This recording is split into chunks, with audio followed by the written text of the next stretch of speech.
Hi, I'm Jason Gore from thatshelf.com. We're here at the Berlinale, the Dude Hotel. I figured that was the most fitting accommodation for me here in Berlin. And we're here to talk about Matt Johnson's kind of brilliant, kind of baffling, kind of bonkers look at BlackBerry. Big change. So back in the late 90s, I think 1999, it was actually in line, I think, for Phantom Menace. It's a whole other story. But I remember somebody pulled out this like pagery thing, and I'd heard about like the company had been around. But you know, I was tech enough to know everybody had sort of had these phones, but I saw that this device was actually allowing them to do full email. And that it was describing to me that the device itself was a server. He was this employee at Research in Motion who was playing around with this thing called the BlackBerry. It was the one that sort of looked like a pager. It was like a single line, full set of keyboard, and the ability to sort of scroll through with a side scroll wheel. And I thought, that's kind of interesting. That'll really make it. And again, I had been in this place away from my work, having to find places, internet cafes or whatever, to check in. And I thought, man, like, how much of my life would maybe be improved or at least sort of changed by my ability to actually, be able to work from anywhere, from actually be able to have like a computer in my hand. And I remember thinking about it and thought, I wonder what will ever happen if Canadian companies never do well on this front. I mean, we've heard about stuff. Palm Pilots has sort of been coming in. So there was certainly a market for that, but to have something that was completely on a cellular service and able to use just, felt like I was getting a hint of the future, but never really saw its full vision. Of course, Research in Motion became the company BlackBerry, and that's what Matt Johnson's film sort of tackles, the extremely Canadian story of the rise and eventual. I mean, they don't track the fall. They certainly go right to the peak and then show how it slams down, how sort of it's simplified, but how one presentation by Steve Jobs basically showed that people were simply going to want to do something different. That for all the incredibly smart reasons and good reasons that were at play, the elements, security, better messaging, lower data rates were going to be obliterated when people saw something that would simply allow them to use apps and to use data to actually engage with something that in a very different mode. All the engineers lost their minds, but all the consumer people thought, we're going to see a future here. Now, that's sort of the grand scope, but really this is a story of nerds, of pirates, of sharks, of what it takes to be somebody, to take something to the other level, but the skill set required to take an idea and actually bring it to the world stage, and the lines that one has to tell, and the corners that one has to sort of take in order to compete not only in a specific marketplace, but in a global marketplace dominated by people in the United States. So in that way, a very Canadian story, because the only way that a Canadian is actually going to succeed in this is to sort of make it enticing for those to actually come into our system and to get the best of the best. Often it's not just ideas that are actually going to drive people, it's also money. And sometimes our situation is simply that we don't have the functional resources in order to truly compete on a global level. That's why somebody like Elon Musk goes to the United States in order to build his companies, not in Canada. We have some extraordinary things that actually happen in our country, Nortel being a prime example. And we've seen what happens with these titanic tech companies, Corel, that have fantastic ideas, are absolutely pioneering, and they get completely dominated. You could say the same thing about Scandinavians with Nokia and Ericsson, also complete pioneers in this front that simply didn't survive the likes of the Americans with Apple and the Koreans especially that actually started coming out with phones. And now, of course, the Chinese completely dominated the market. This is all sort of nerdy above the phrase stuff. And it's interesting that this film actually manages to dive into this in the way that you would want. It absolutely doesn't shy away talking about GDPNA or whatever like original 3D systems and the way that the compression systems work and who they're getting and all that stuff. And God bless the king of such things. The actor that I fell in love with when he was nerding out about HD DVD versus Blu-ray and Tropic Thunder as a throwaway improv line. Baruchel is the heart of this movie. He is the core of this film. And I don't think he's ever been better because he's doing something which is quite extraordinary, which is to humanize somebody who's going through such a fundamental transition, somebody who's clearly brilliant, Mike Lazaridis, somebody who knows the ins and outs of hardware and tech, but lacked the sense of not only being able to communicate it and needing something like Jim Basile, but also eventually had to grow into that position of becoming sort of, instead of the sort of the nerdy one, actually becoming the sort of more dominant force. We've seen epic stories like this told before in slightly Shakespearean ways by the likes of Aaron Sorkin. Comparisons to like a Social Network are obvious. But again, the dynamic between the sort of visionary marketeer, Steve Jobs, who got all the credit, and Steve Wozniaks of this world, or Paul Allen in Microsoft, or any of the stuff that got complicated when you actually start telling the stories like this, sort of fall away when you actually have something like BlackBerry, because you truly had somebody. BlackBerry needed somebody like Basile, and its downfall was because of somebody like Basile. It needed somebody like Lazaridis, but his own limitations when it actually came to running things are one of the things that were blind to some of the changes taking place. You're talking to somebody who owns BlackBerry stock. I owned a Priv, I owned a Curve. I went right to the bitter end of buying the Android versions of the phone, not just out of some sense of like nationalism.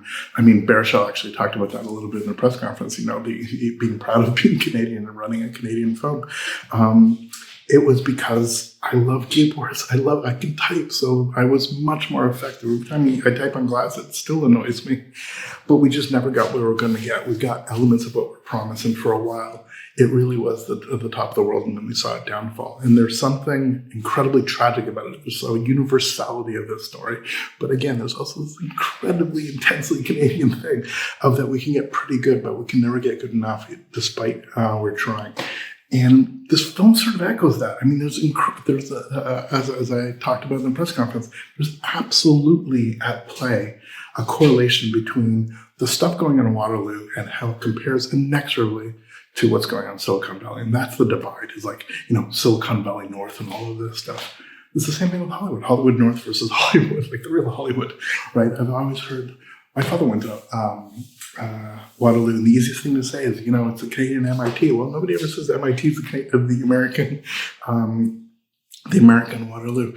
We are so dominated by the American culture on the other side of the border that when something like Apple comes along and actually has this other solution, BlackBerry gets mentioned in the conversation and just gets inevitably crushed for reasons independent of how good it was. Now, that's all sort of metatextual to this.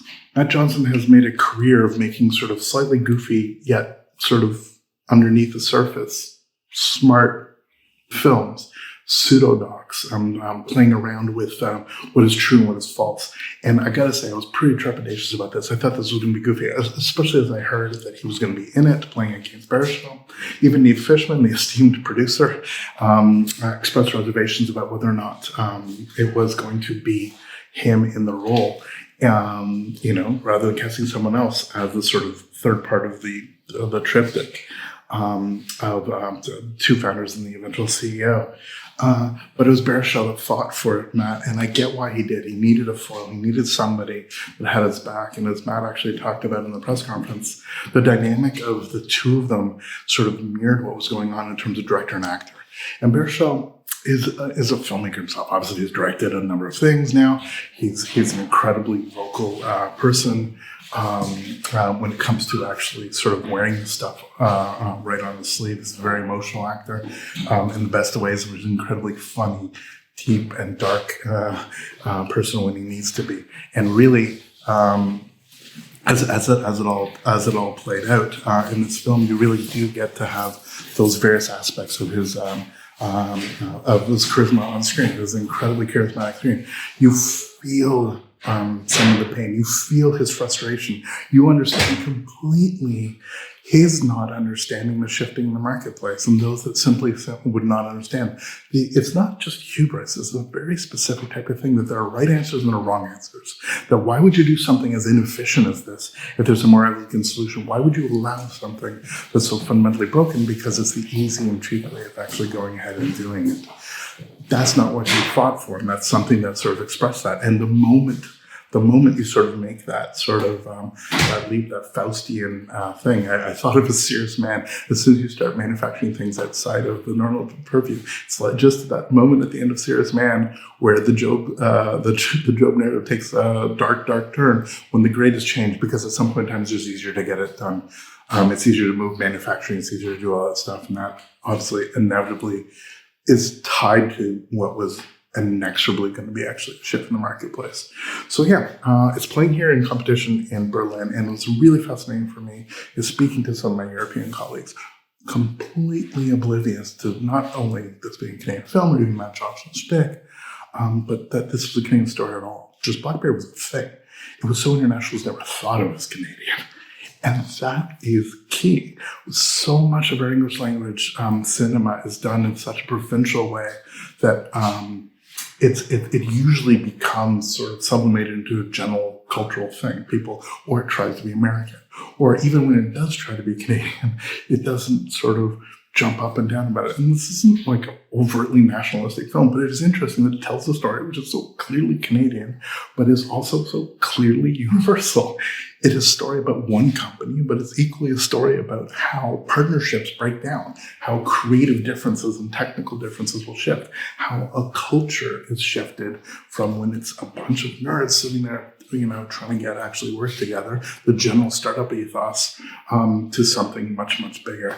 For those around the 90s, the sort of pre-dot-com boom, this really was a heady time. And this is absolutely when my first online film coverage was right around this period, 1997. This really feels like a documentation of a particular era for me. And the film at its strongest gets all the details right, from Jim blasting a very particular soundtrack, like a CFNY soundtrack on his convertible BMW, him being the Canadian that went to Harvard and what that means, what it means for him to be so proud to go to Harvard Business School, and then come back and simply crush, and to act in a way that in any other sort of situation would be seen as maybe morally correct, but certainly what is required for you to get done in a country where by playing by the rules, we're actually going to be left behind. And that dynamic is absolutely there. I don't think everything Jim did was completely nefarious or self-serving. I think that what he was trying to do was take a situation by its neck and actually drive it forward. And this film humanizes that aspect very much, just that it humanizes what could be seen as incompetence or blindness, but actually is shown in context as appropriate decisions.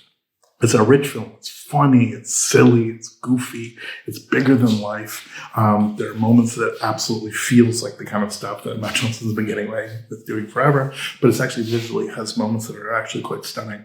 It's multi-camera shot, so it actually enables the subtlety of improvisation to actually play out some characters that you would think like, oh my God, this is so over the top, actually underplay from who the real characters are.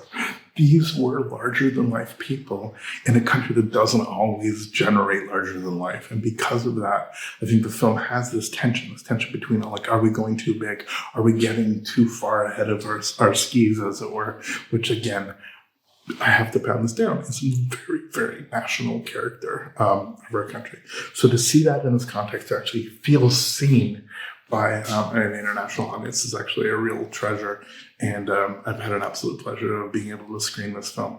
Generally believe that this is Baruchel showing his range in a way that is not always seen.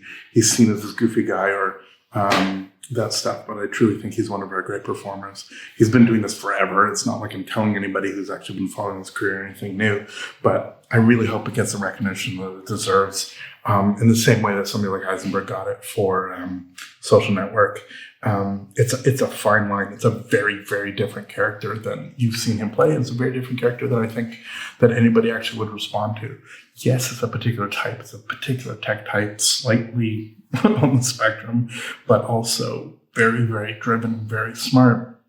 And he does so in a way which is always in keeping with the character. The other performers are there to sort of lift them up, and that's quite pleasing. And again, none of them are playing for laughs. None of them are playing for goofiness. They are doing so in the service of the narrative, which is never lost, and is actually probably the film's strongest element, about actually being able to tell this relatively complex story in a way that makes you feel engaged throughout. Something that for the tech heads is absolutely deep and nerdy, but also for those that are simply wanting something that sort of plays in the same sort of, milieu as like Succession or any of this stuff where we think of the bigger than life people who are squandering their positions and squandering their opportunities. That sort of plays on that grand level. Like you have something between, the court machinations that have played since Elizabethan theater to something as simple as can we actually get this thing done, and are we actually is our entire thing going to be derailed by leaving something in the cab? So as it plays out, I'm super pleased to be able to say that BlackBerry, while not a complete utter smash, it certainly it runs a little bit long. There's certain moments that drag. There's certain moments that I think could be a little bit tightened up. But overall, I'm extremely thrilled to be able to say that it is one of the best things I've seen here at Berlinale, for sure. But certainly, a performance is absolutely worthy of your time, and such a beautifully local story that is not simply segregated to be appreciated by locals. I really genuinely hope that the world embraces this film, but I also hope that Canadians actually go and support it, because this is the type of narrative, this type of story that I think we are unique in telling. English language cinema has had real challenges of breaking through to local audiences. And I hope that this one has enough of a hook, enough of just a reminder for people of a particular time and place, or even an understanding for those that are weaned on a completely different generation of the portable device that I'm recording on right now. It's something, I think, to absolutely be celebrated. From Berlinale 2023, I'm Jason Gore for ThatShelf.com. Thanks so much for watching. Let us know in the comments what smartphone you started out with, what you think about the film when you actually finally have a chance to see it, and we will see you next video. All the best. Take care.